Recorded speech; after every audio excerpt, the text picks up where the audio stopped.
demi zat yang jiwa Muhammad di tangannya sallallahu alaihi wasallam, sungguh seseorang dari kalian nanti kalau masuk surga lebih tahu tempat tinggalnya di surga daripada tempat tinggalnya di dunia.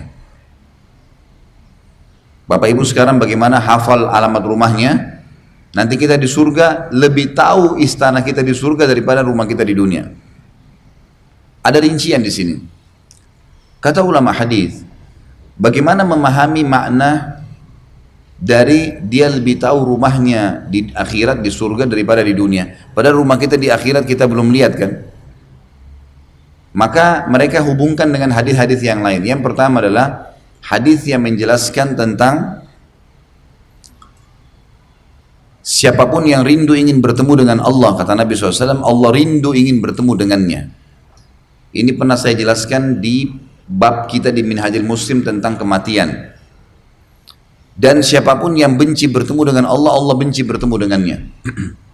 Maka para sahabat selama 3 hari mereka sedih mendengar hadis ini, ketakutan. Nabi SAW melihat ada apa nih, kenapa mereka bersedih. Sampai beliau masuk ke dalam rumah, menemui Aisyah pun lagi menangis. Lalu Nabi SAW tanya, kenapa wahai Aisyah? Kata Aisyah radhiyallahu anha, ya Rasulullah, hadis yang anda sampaikan betul-betul mengoyakkan hati kami nih. Siapa yang rindu bertemu dengan Allah, Allah rindu bertemu dengannya. Ini bukan rindunya manusia, rindunya Allah kepada kita. Ini satu hal yang luar biasa bobotnya. Dan bagaimana caranya rindu ketemu sama Allah nih? Apakah cukup dengan amal saleh? Kita tahu kalau kita rindu ingin bertemu dengan orang kan, kita luar biasa ya, mengejar, mengatur jadwal, pakai pakaian yang bagus. Apa kita sudah kerjain belum itu? Seperti itulah maknanya. Dan siapa yang benci bertemu dengan Allah, Allah benci bertemu dengannya.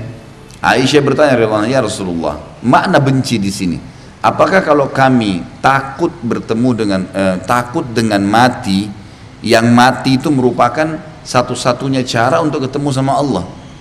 Nggak bisa orang ketemu Allah, nggak bisa menuju akhirat kecuali mati kan? Apakah kalau seseorang di antara kami takut mati, berarti dia benci bertemu dengan Allah?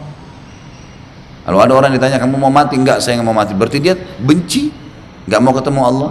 Kata Nabi SAW, bukan begitu wahai Aisyah. Tapi kalau orang mukmin akan meninggal dunia, ini prosesi sebelum pencabutan ruh. Allahu alam waktunya berapa lama, bagaimana prosesnya, hadisnya penyampaian begitu. Kita imani apa adanya.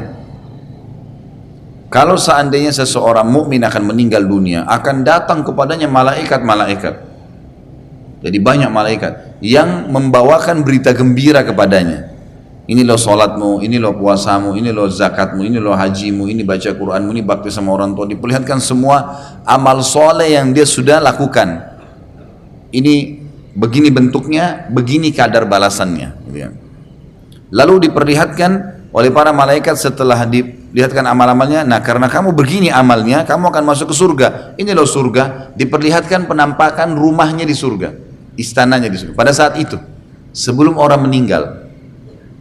Jadi dia jadi tahu, oh istananya begini warnanya, oh begini luasnya, oh ini pintu gerbangnya, dia jadi tahu. Karena pada saat itu diperlihatkan.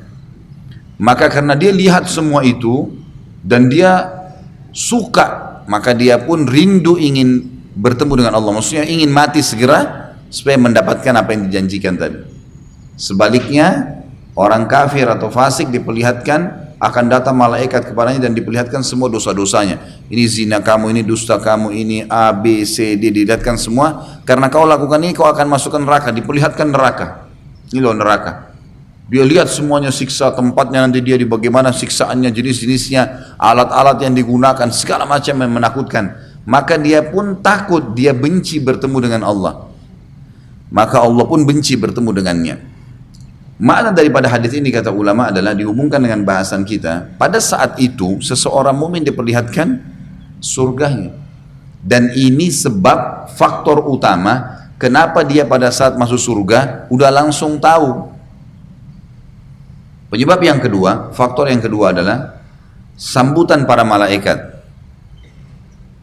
Ada hadis nanti kita akan pelajari dalam masalah surga. Kata Nabi SAW, demi Allah, seseorang di antara kalian atau demi zat yang jiwa Muhammad dalam genggamannya, seseorang di antara kalian akan memiliki 10.000 pelayan di istananya. 10.000 pelayan ini dari bidadari, bidadara, malaikat, semuanya berkumpul dan dia tahu, dia lihat. Nah, 10.000 orang ini bukan jumlah yang sedikit, jumlahnya banyak sekali. Dan itu menandakan sebuah istana yang sangat besar. Seseorang kalau masuk ke dalam surga, maka akan terpandu oleh dayang-dayangnya ini yang menyambut dia. Karena nanti akan ada malaikat yang menyambut, salamun alaikum bima sabartum, selalu kalimat itu. Keselamatan buat kalian karena berkat kesabaran kalian, selalu disambut gitu ya.